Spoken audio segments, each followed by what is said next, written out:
Sinusundan mo ba ako?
Sinusundan mo ba ako?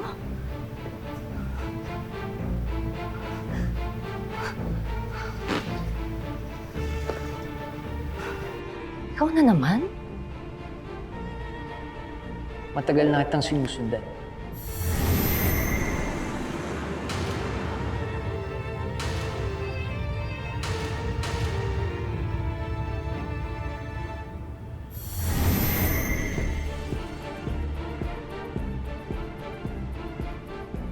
Sino yung nagsasalita?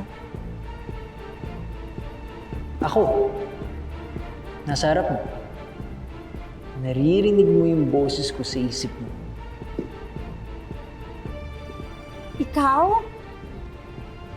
Sasalita ka? Oh, hindi! Hindi ba dito? Umalis ka dito! Sandali lang. Pakinggan mo muna ako.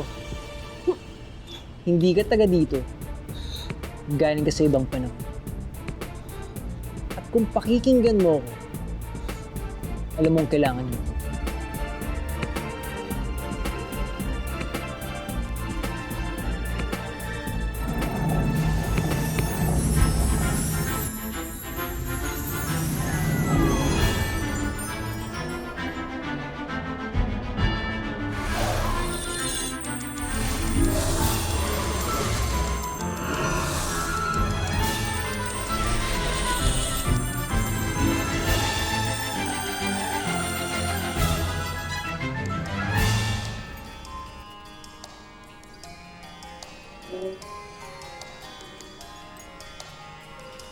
Seryoso, may endorsements na ako?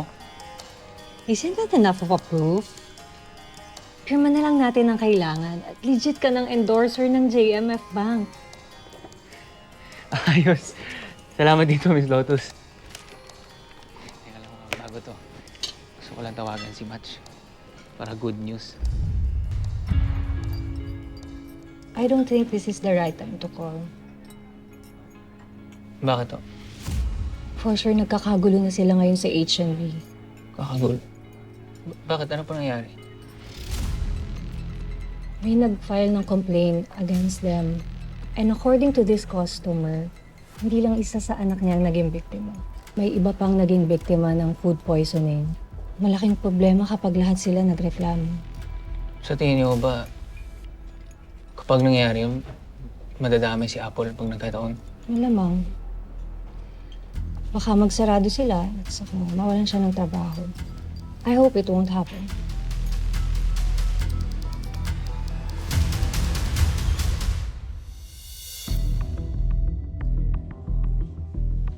Thank you for your cooperation. Don't mention it. Na-appreciate ko yung pagre-reach out mo. At least, na-address properly yung issue. Glad to be of help. I'll go ahead. Okay. Bye.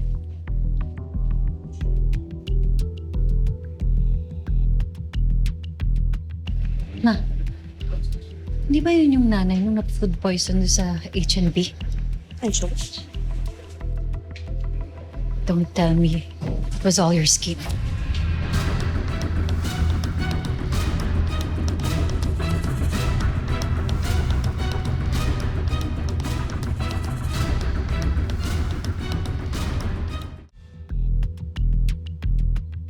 Ma, di ba yun yung nanay nung na-food poison sa H&B?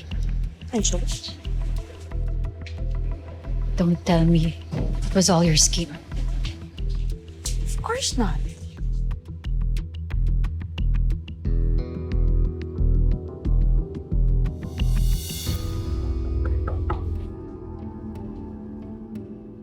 Kayin?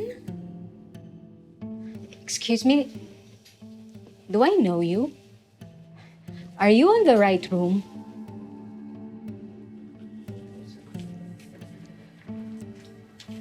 I'm Hazel Romano. I'll get straight to the point. I saw your interview earlier and I really sympathize with you. As a restaurant owner myself, hindi ko matanggap kapag may mga ganyan na nangyayari na negligence. And I have a suggestion for you. What exactly do you mean? Convince the other victims to file a complaint against H&B. Sorry ha, pero hindi ko hawak ang desisyon nila kung gusto nila mag-file o hindi. That's why I'm telling you to convince them. Mas mapapabilis ang aksyon. Dapat lang na maturuan ng leksyon ng H&B. I will help you convince them. I can even offer financial assistance to them. Also to you. Teka muna. Mag-iisip muna ako. Magkano bang offer mo?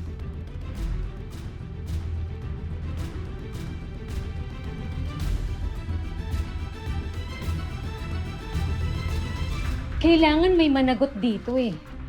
I already filed a complaint. So dapat kayo din magreklamo din kayo para mabigyan ng sanction yung H&B na yan. Diba? Kailangan ma-push natin yan. Kasi baka marami pa silang madamay, may mamatay nang dahil sa dumi ng pagkain nila. Diba? Agree ka? Siguro nga, no, baka dapat natin silang ireklamo. Dapat talaga silang ireklamo. Kaya mag-file kayo na ng complaint, ha? I wouldn't stoop that low. I was just guiding them kung anong dapat nilang gawin. Pero Ma, you're not supposed to do that. Who are you to say such a thing? Sino bang incompetent dito? Hindi ba ikaw? Hindi kaya ng galing mo na mapataob si Chef Harvey. So I had to do something. So shut up and watch.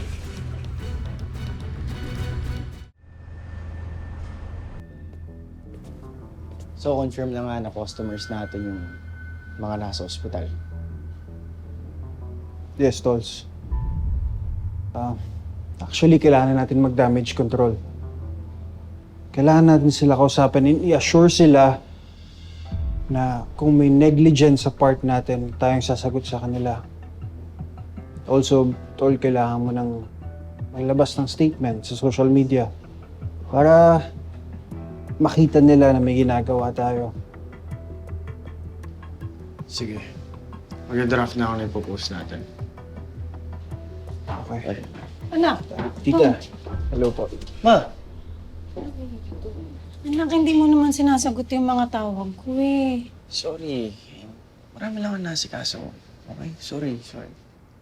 Anak, kung hindi ko pa nakita sa balita, hindi ko malalaman na may problema pala tong restaurant mo. Ma, ayaw ko lang kasi kayong mag-alala. Ginagawa naman namin ng paraan ito. So wait, na-resolve ba? Hindi pa.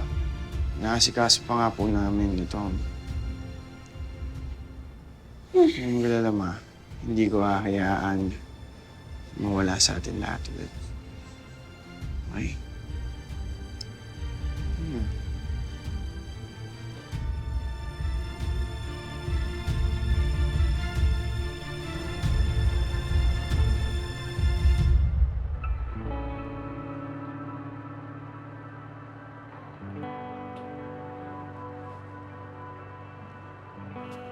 Chef Harvey, wala po halos customer sa labas.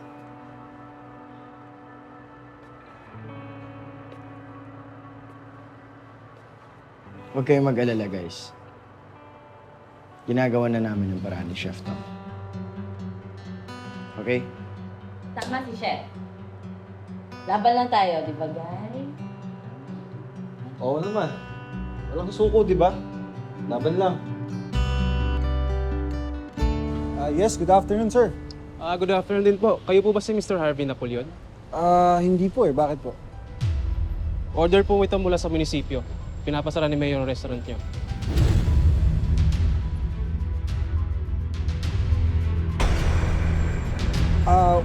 Tatawagin ko lang po siya. Wait lang.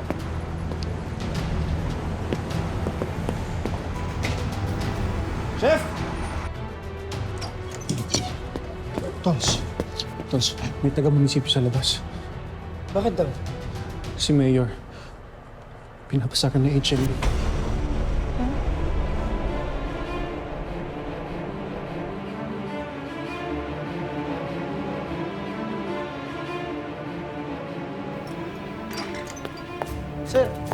Sir, sandali lang, sir. Baka pwede naman natin ito pag-usapan. Sensya na po. Sumusunod lang po kami sa order.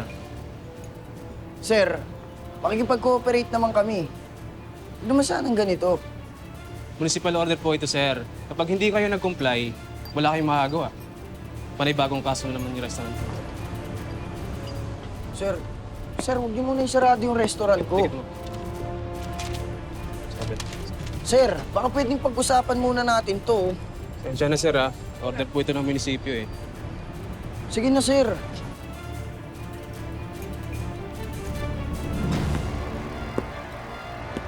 Sir, baka pwede pa natin pag-usapan. Sige na.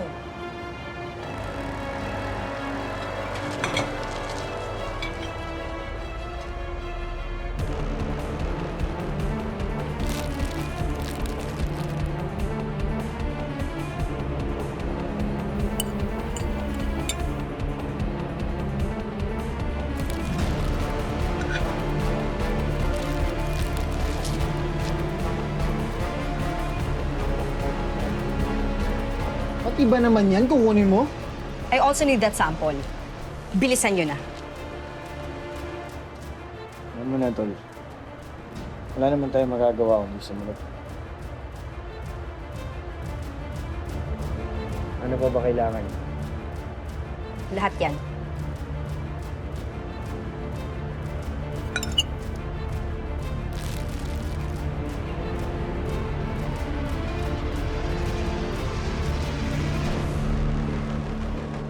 Sir, sandali. Protocol.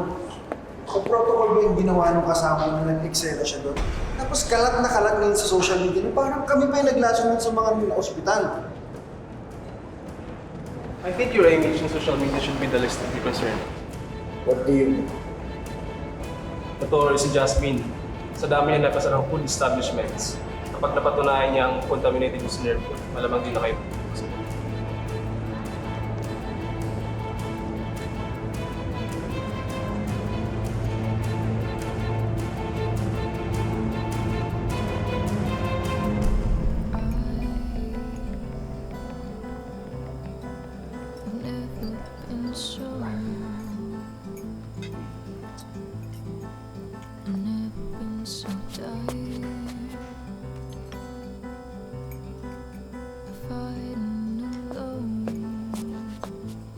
Anak, kanina ka pa?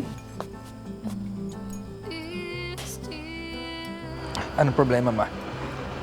Ha? Yung restaurant ng kapatid mo, nanganganib magsara ulit eh. Sino na namang inaway? Walang inaway. May na food poison daw. Food poison? Abay, mas malala pa pala. Anak, bakit parang masaya ka pa? Ma, kailan mo ba ako nakitang masaya? Ha? Hindi ako masaya, Ma. Totoo niyan, wala akong pake kay Harvey. Ha? Wala akong pake kung ano mangyari sa kanya at dyan sa restaurant niya. Anak, huwag ka namang ganyan. Yung restaurant na yun, pilit ibinabangon ng kapatid mo.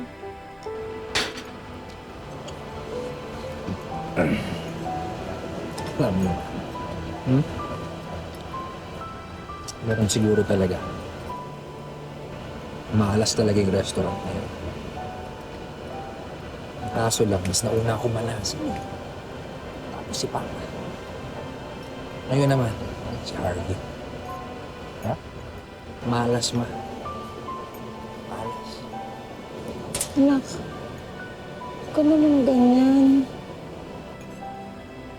Wala ka na ba talagang pagmamahal sa kapatid mo? Hindi mo ba naisip na kaya pilit ibinabangon ni Harvey ang H&B dahil restaurant niyo yun?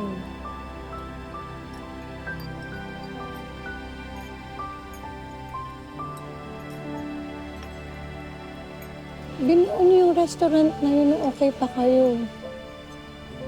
Diba?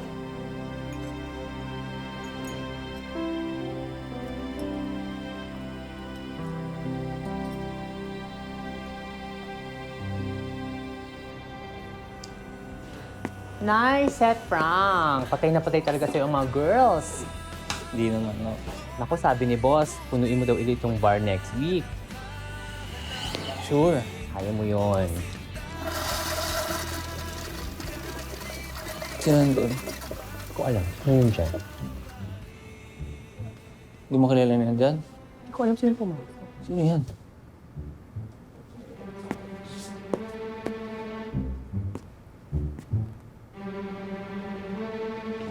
Uy! Ano ginatawa sa'yo? Kaya, kamatch, kala ko may stalker. Meron, ba't ka na dito? Dami ko kayong text sa'yo.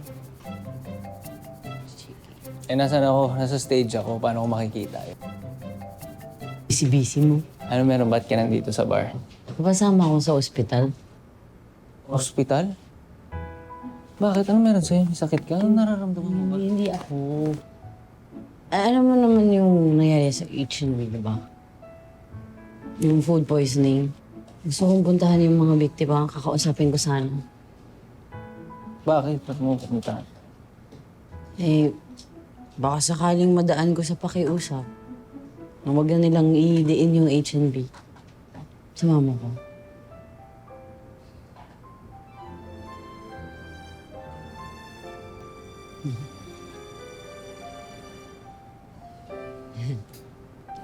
Yung yung bag ko.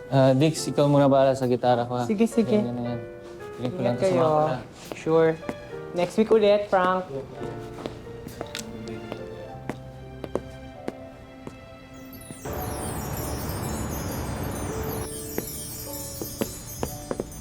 Ate, saan po nagsistay yung mga na biktima po ng food poisoning? Check ko po, ma'am. Salamat.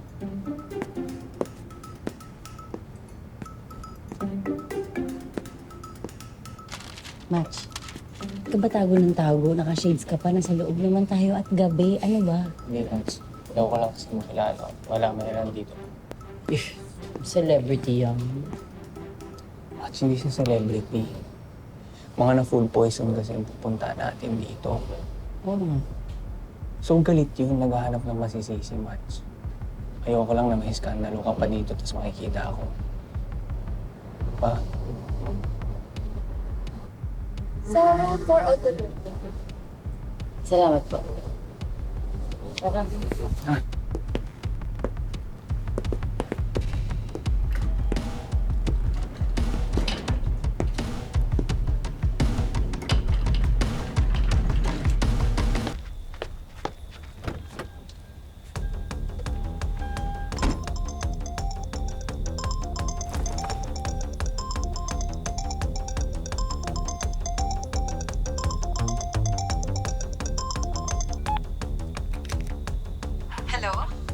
yon? This is Jasmine Magbanwa from Sanitary Office. Yes, ma'am. Lumabas na yung resulta sa food samples na kinuha namin sa restaurant nyo. Particularly, yung adobo.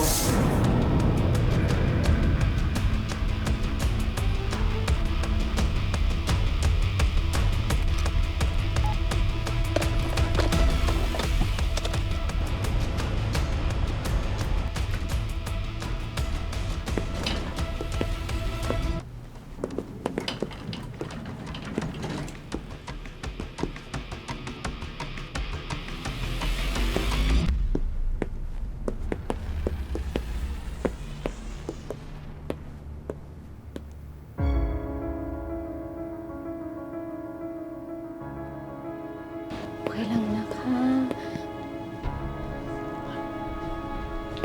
Mamaya babalik yung doktor, ha? Para sa gamot. Ma'am? Ma'am Cain?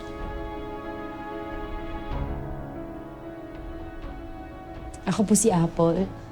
Nagatrabaho po ako sa H&B. Sorry po sa nangyari sa anak niyo, ah. Hindi po dapat yan nangyari sa kanya. Pero, meron po ba kayong kinainan na ibang lugar bago po sa H&B? Galing kami sa bahay. Teka nga muna. Ano bang gusto mong palabasin? Pagkain namin madumi? Hindi po sa ganun. Nagtatae. Nagsusuka ang anak ko. Namimilipit sa sakit ng tiyan. Ang sabi ng doktor, ang dehydration nakakamatay. Kaya managot yung restaurant nyo. Sorry po. Ma'am, pero kumain din ho kayo nung araw na yun, di ba? Hindi po kayo nagkasakit? Bakit? Hindi pa ba sapat yung perwisyong ginawa nyo? Gusto mo pa ba dagdagan? Hindi po. Paano mapapaliwanag na marami kayong nilason? Mrs., sorry po, may nagpapahinga pong pasyente. Eh kasi itong babaeng to eh. Siya na nga ang may kasalanan. Siya pa ang may ganang pumunta dito sa ospital. Hindi po. Nakikipag-usap pa po ako ng maayos. Pasensya na. Ma'am, uminako na. Eh hindi eh. Kasi nakakainis eh. Paalisin mo na yan. Pasensya na. Hindi. Sige na. Nakaperwisyo na nga kayo eh. Bali mo na ako, Match. Sige. Thank you sa labas, ha? Sunod ako.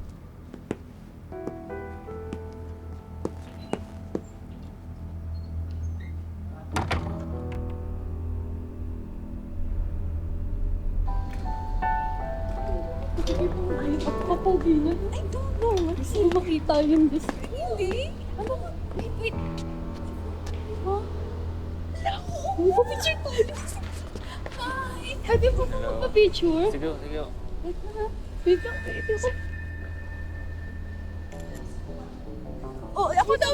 Ikaw na. Sige. Oh my God. Dumikit ka pa. Yan. Ako naman. Oh, ikaw Baka naman. yung bagong kanta ko, ha? Malapit na yun. Ah, sige. Oh, isa pa.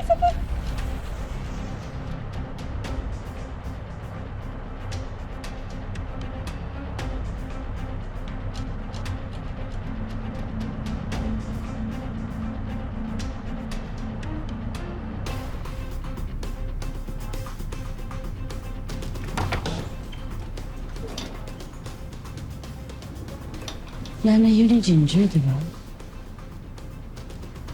Oo, si Mama Hazel yun. Anong ginagawa niya dito?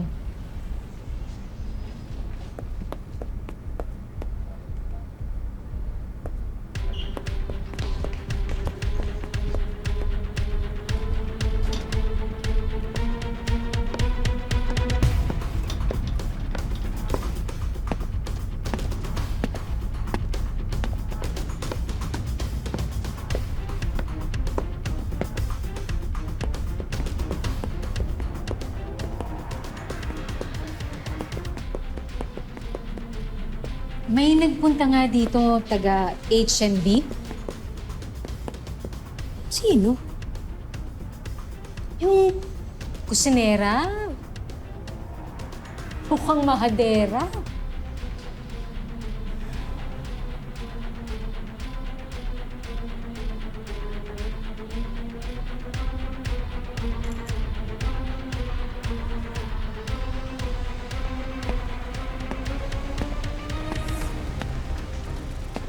Oh, ito ba yung taga H&B na sinasabi mong mahadera?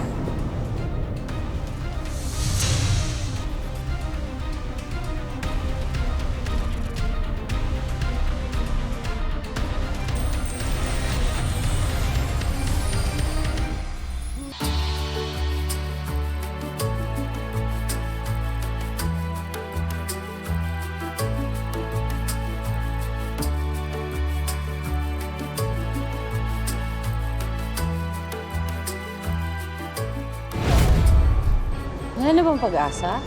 Paano kung magbukas tayo ulit ng bagong kainan? Akala mo ba ganun lang kadali magtayo ng restaurant?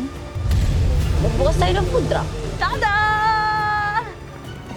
Nagkaroon ako ng sumpa.